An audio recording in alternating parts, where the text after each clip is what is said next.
Okay.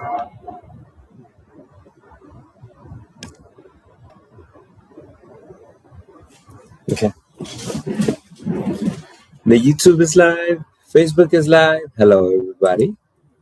Welcome back. It's another episode of It's a Matter of Life or Death. I am your host, Josue.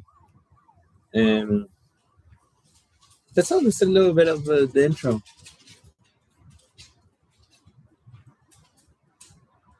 I mean, not a little bit of, but that's all the intro I had.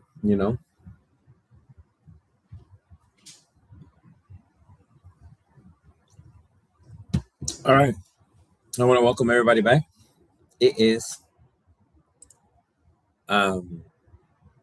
June 23rd. Um, third, third Wednesday, or not third Wednesday, third Tuesday. Oh, excuse me, guys. I'm so tired. It's been such a long week. Um, I was also playing soccer like during my lunch break. But yeah, welcome in. Okay, won't take too much time today. There's just getting done with work, so won't take too much time. Just wanted to come in here and recap kind of like the month that or kind of what we talked about this month. It is the World Cup. So if you guys aren't familiar, the World Cup is going on, and of course I'm Ecuadorian, and I was gonna say the whole world is tuned in because of that, but the whole world is tuned in because there's different nations. There's people from all over the place, people from Brazil, Croatia, England. Anyways, way too many people. Everybody's rooting for a different team, so that you have that going on. Summer's kind of officially started. I think they told me, nobody told me, but I think I saw that summer has officially begun. I'm not quite sure what day it is. Not like currently. I know it's Tuesday. But and I'm not quite sure the date that summer is supposed to start. It's still a little bit chilly for it to be summer, so I know for a fact it hasn't started. What else? So that's what has been going on this month. But we also, on our Matter of Life or Death, we've been talking about reverse mortgages, and kind of like I brought it up before, it's something that we talked about in January. So there's definitely going to be different kind of information in January. If you want to see what we talked about in January, go visit our YouTube page. But if not, you can just watch the past 3 streams over, or the past 3 lives over, because like I said, I go in a different detail of like different things. So for example, on the first week, I explained on what a reverse mortgage was. So if you guys aren't familiar, or if you guys weren't here, or if you guys don't even want to go look through the videos, a reverse mortgage is basically what that sounds like. A mortgage given to you by a financial institution based on the equity that you have built on your home. Now, if you guys are like, what is equity, Josue? That's an excellent question, because equity is what you build, the value of your home that you build up when you're paying your mortgage off. Technically, the more each payment that you send that goes into the principal is each payment that you send that goes into the principal is building equity. So keep that. It's basically the amount of your resident that you own. Now, because we've talked about these reverse mortgages, I've been telling them this is a program more for like elderly people, because the elderly, sometimes they're not saying that they didn't plan for retirement correctly, but that might as well be the reason. They maybe didn't plan for retirement correctly, or they didn't put aside enough during retirement.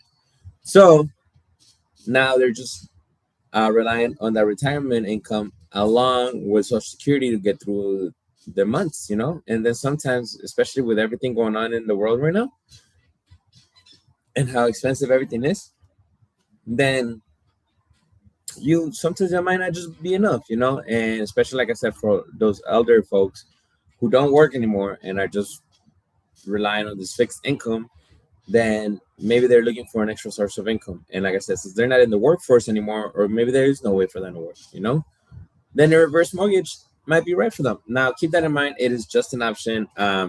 It does create more debt. So it does take the value of your home, and basically it borrows against that, and then it creates a little bit of debt. So by the time you either move or whether you move or pass away, then at that time you sell the residence. You're moving, you sell the residence, so then you use the proceeds from the sale to cover the debt that you created, because at the end of the day, that's what you again which that's what you're creating new debt from the equity of your home.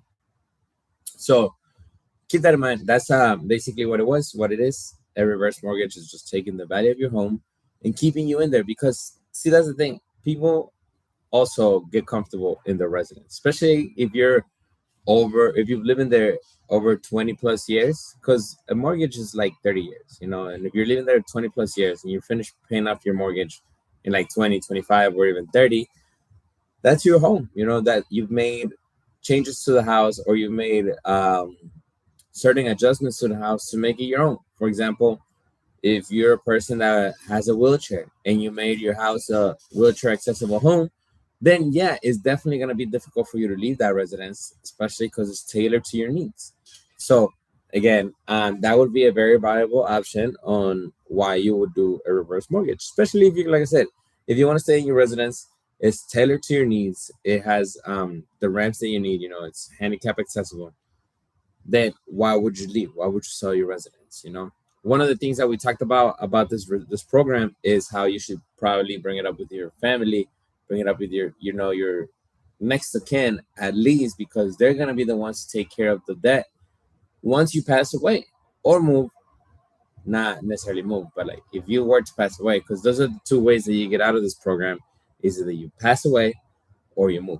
Because when you move, then you sell your residence, so then you take the equity that you built, and then you pay off whatever you borrowed, and then also you keep whatever proceeds there is. But like I said, going back to the point that this is an option, this is not a do or die scenario. This is not like your last option. So that's a good thing about coming to talk to our counselors, because our counselors will explain that to you. They'll definitely explain how a reverse mortgage can be a source of income, can be a tax-free source of income. They'll help you understand the application process, what's needed, the qualifications, because you need to be at least 60 years or older. It needs to be FHA. The FHA requirements must be met as well. So that you have to take that also into consideration. Has to be your primary residence, and then I think that's it. And then all homeowners must first meet with a government-approved reverse mortgage counselor. So that's something else we provide. And again, kind of like what I talked about last week, because last week I talked about how CCCS helps, and how we help is first and foremost we're that government-approved reverse mortgage counselor, and also, like I said, we'll help you understand all of your options. We always talk about speaking with your family and your next of kin, at least, because this could easily be avoided. You don't have to create new debt. Maybe, even though this house is tailor made to your needs, or maybe you don't need that many needs. You don't need like a handicap ready home. You don't have a wheelchair. You don't need a wheelchair accessible home. Then maybe you should, or maybe you're able to move in with like an next of kin or a family member that could probably use your help and company.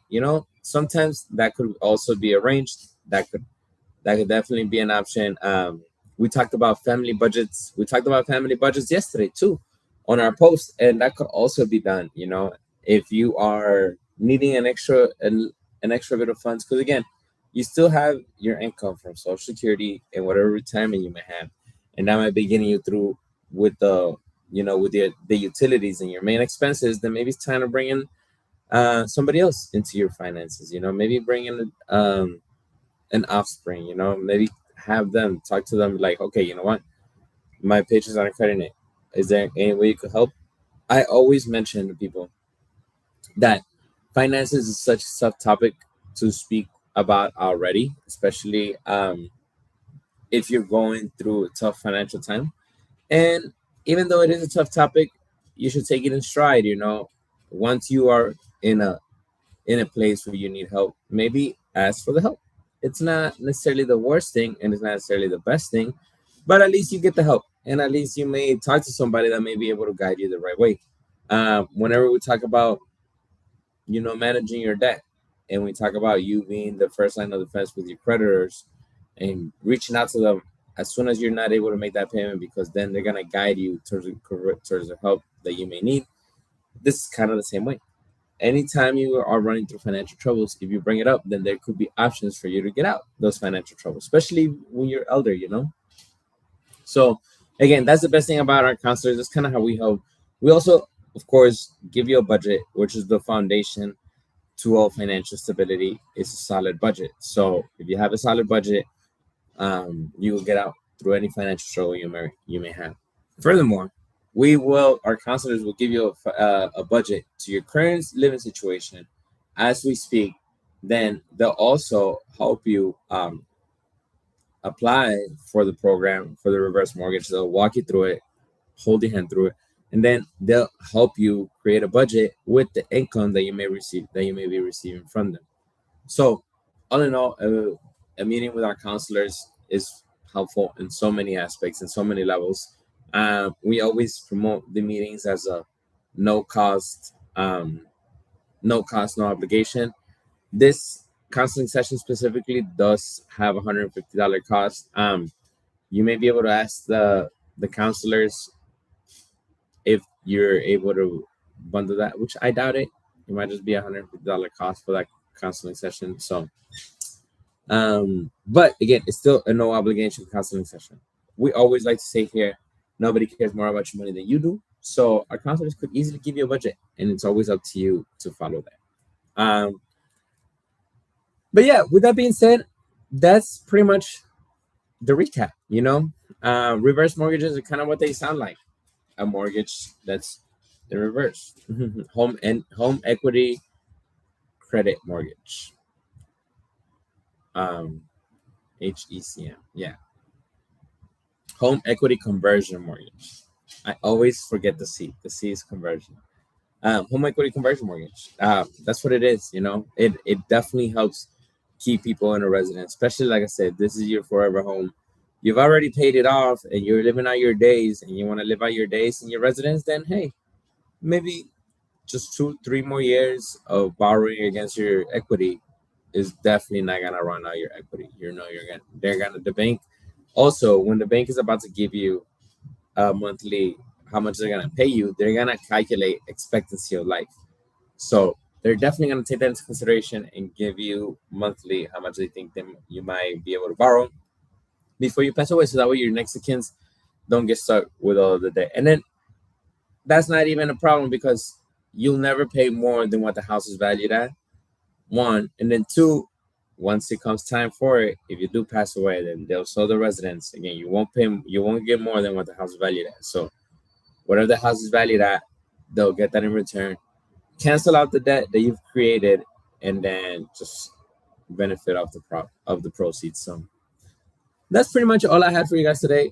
Put in your comments. I've always wanted to know, would you prefer your older parent, or maybe uncle or aunt, any elderly member of your family? Are you the one type of person to, like, you know what, come here, I'll take you in, and you can help with like the house, some chores, some cooking, some babysitting? Or are you the kind of person, like, would you rather consider live in an assisted facility? Because then that could also not be a bad thing. And if you watch my videos and you're elder and you're about to retire, or maybe you are retired and you watch my videos, let me know. Would you prefer living in a assisted living home, or would you prefer to live with a family member? I've given this actually some pretty serious thought, like how would I want my kids to handle me when I'm older? And I've always been the person that just been on my own. So I've always been a fan of assisted living facilities. I feel like I get the assistance that I need there, most, and the attention. But to each his own. So comment that in the comments. Let me know what you want to hear. If there's a topic that you want to hear specifically. Next week is that in between time. I'm apologize about the sirens if you hear it. Next week is that in between time. We're gonna have 2 days in June and a couple days in July. So, and actually, next Thursday is the day before 4th of July. So I don't know if there's going to be a live, but I'm just going to come in here and talk to you guys about the services that we offer. So it'll be like an in-between week. Other than that, hope you guys are enjoying the World Cup. Hope you guys start enjoying your summer. Summer's out here. It's time to be outside. Take care of yourselves. Take care of your budgets. Remember, nobody cares more about your money than you do. It's a matter of life or death. All right, bye.